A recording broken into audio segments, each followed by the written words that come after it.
just heard you talking about the cameraman. That's only. Oh.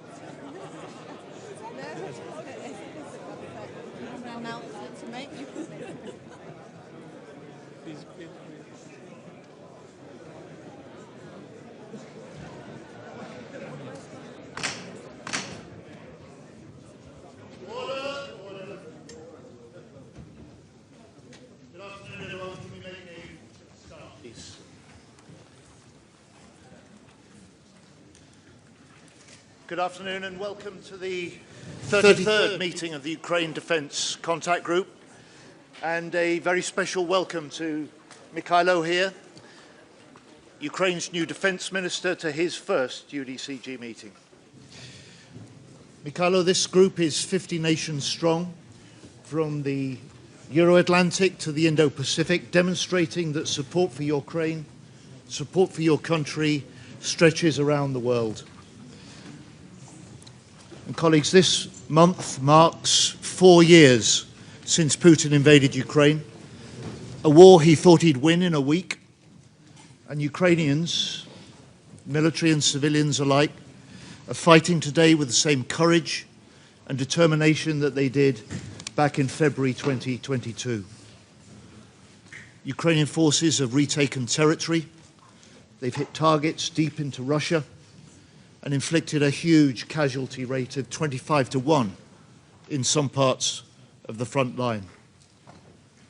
Ukrainian strikes and international sanctions have driven down Russian oil revenues in the last year by a quarter. And together, we've taken over 200 sanctioned ships out of action on the seas. But Putin's brutal attacks continue. And last night, like many nights, saw significant strikes. Over 200 drones, over 20 ballistic missiles, targeting multiple cities and leaving 300,000 people without power.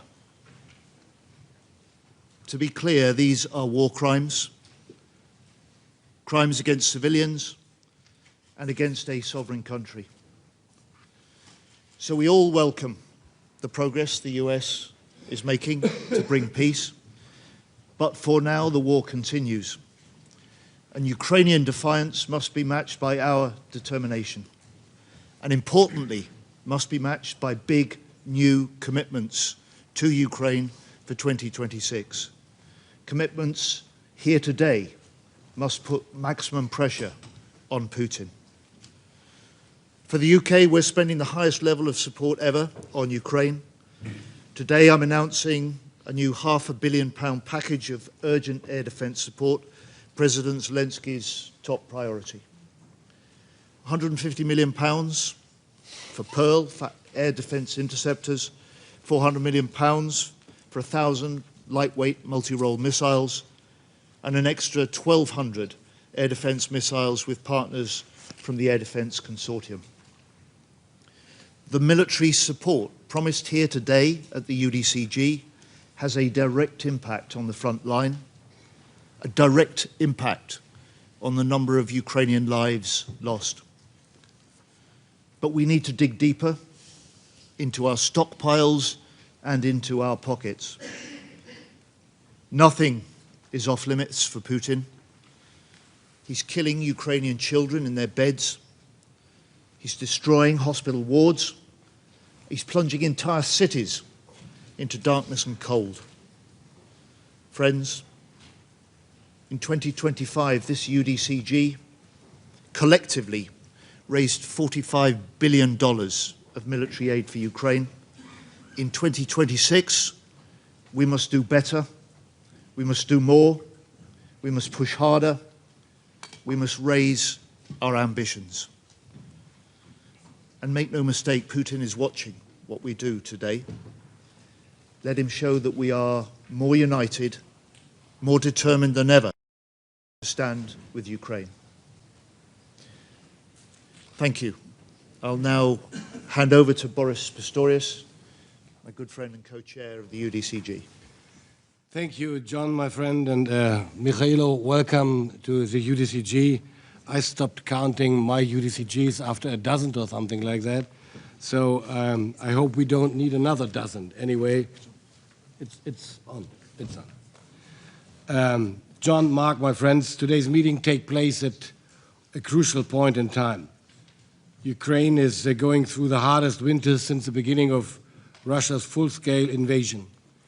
Amid extremely cold temperatures, millions of people in Ukraine do not have electricity, heating, or warm water because Russia is systematically attacking the country's energy infrastructure night by night. Once again, Russia clearly demonstrates that it wants war, not peace. Russia deliberately uses the winter as a weapon against innocent women, men, and children, yet another breach of international law. And the situation is truly alarming. We must prevent a humanitarian crisis in Ukraine. Friends, it is our responsibility to act. Germany has already taken several steps and plans further support. Before the end of last year, we already initiated measures to strengthen Ukraine's air defense for the winter and the months to come. These include the delivery of Manpads, IRST, and AIM-9 guided missiles, ammunition for the Gepard and Skynex air defense systems, as well as part packages of IRST air defense systems. We also provided urgently needed spare parts for Patriot systems, which was only made possible due to the generous contribution by our Norwegian friends, for which I'm very grateful. Week after week, this support reaches Ukraine. It makes an important contribution to maintaining the operational readiness of Ukraine's air defense during these very hard winter days. At the same time, we are pressing ahead with our initiative for enduring action on air defense. And we are calling upon all UDCG partners and other countries to help strengthen Ukraine's air defense. This opens possibilities for our allies and partners to either contribute to funding for the procurement of air defense assets or to provide systems from their own stocks. I would like to urge all partners around the table. We must practice what we preach. Let's not only take a critical look at our national stocks, but also make use of existing joint funding mechanisms for procurement. The immediate action on air defense initiative is one example for this. Pearl also plays an important role to this. Thank you for that. We must focus even more on the urgently required air defense assets that can only come from the US. My friends, in addition to the urgently needed winter relief, we must not lose sight of our medium and long-term support. For 2026, Ukraine has clearly specified the scope of support required. The Ukrainian priorities are air defense, drones, and long-range artillery ammunition. It is now up to us to ensure that Ukraine will get the support it needs. This is what the UDCG must focus on today and in the following meetings. Ukraine will only be able to successfully defend itself with our support. The brave Ukrainians do not fight only for their own freedom, but also for our security. This is why their support deserves our full commitment. Thank you very much, and Slava Ukraini. Minister Federer. Шановний генеральний секретарю Рюте, шановні міністри Гілі та Пісторіуса, шановні колеги, передусім хочу подякувати кожному з вас за солідарність з Україною та за вашу рішучу підтримку. Для оновленої команди Міністерства оборони президент поставив чітке завдання – побудувати систему, яка здатна зупинити ворога в небі, просування на землі, посилити асиметричні та кіберудари по ворогу та його економіці, зробити ціну війни для Росії такою, яку вона не зможе потягнути. Наш підхід до війни вже дає результат. Втрати російської армії зростають. У грудні Росія зазнала рекордних втрат – 35 тисяч військових убитими та важко пораненими.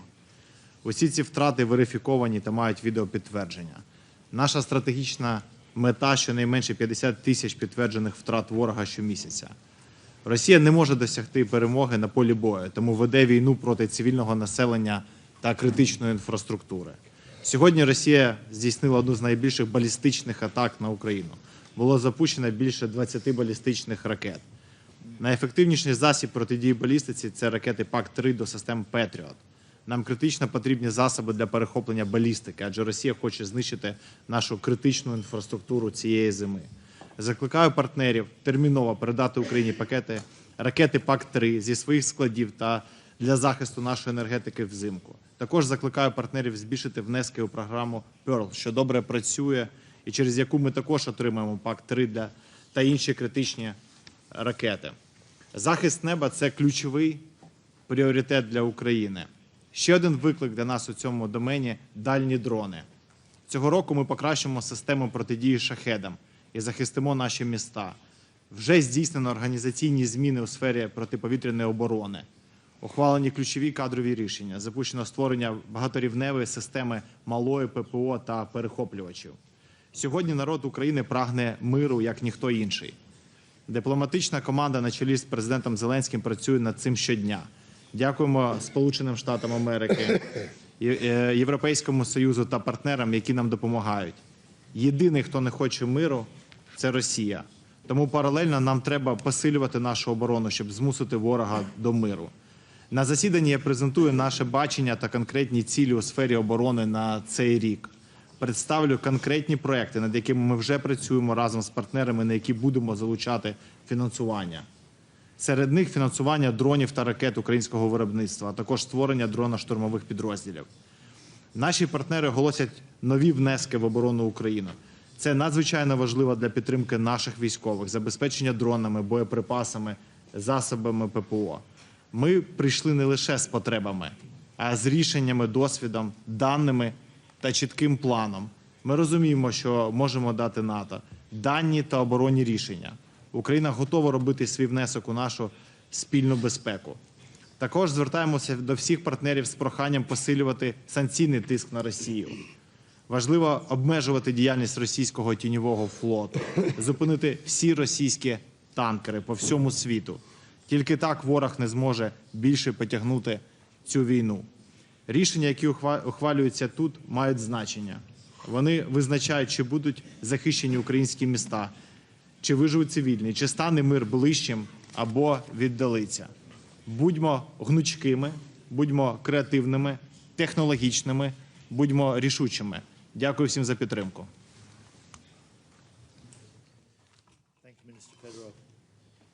Now, Secretary General Rutte. Yes, well, thank you, Boris and John, for convening. It's now the 33rd meeting of this group of the UDCG, meeting here today in Brussels. And dear Michalot, thank you for joining us.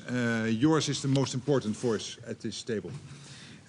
Ukraine will remain a top priority for me personally. I think for all of us, we must enable Ukraine to keep defending itself, even as negotiations continue.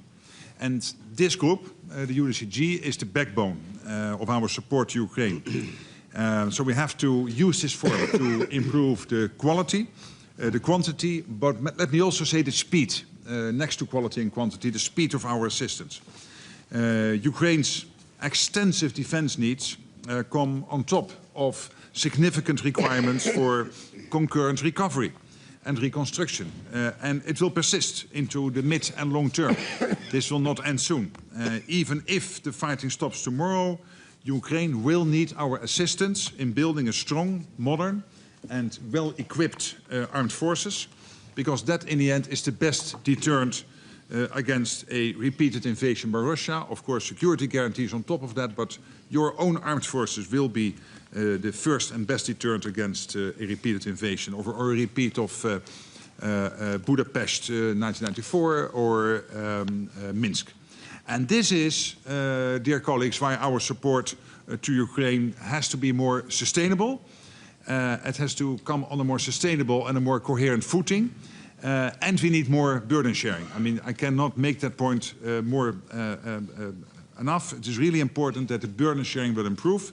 So I really look forward to our discussions today, increasing our collective support for Ukraine this year, but also hearing of further pledges of all of you. We need it. Ukraine needs it. Our collective security needs it. So thank you, Slava Ukraini.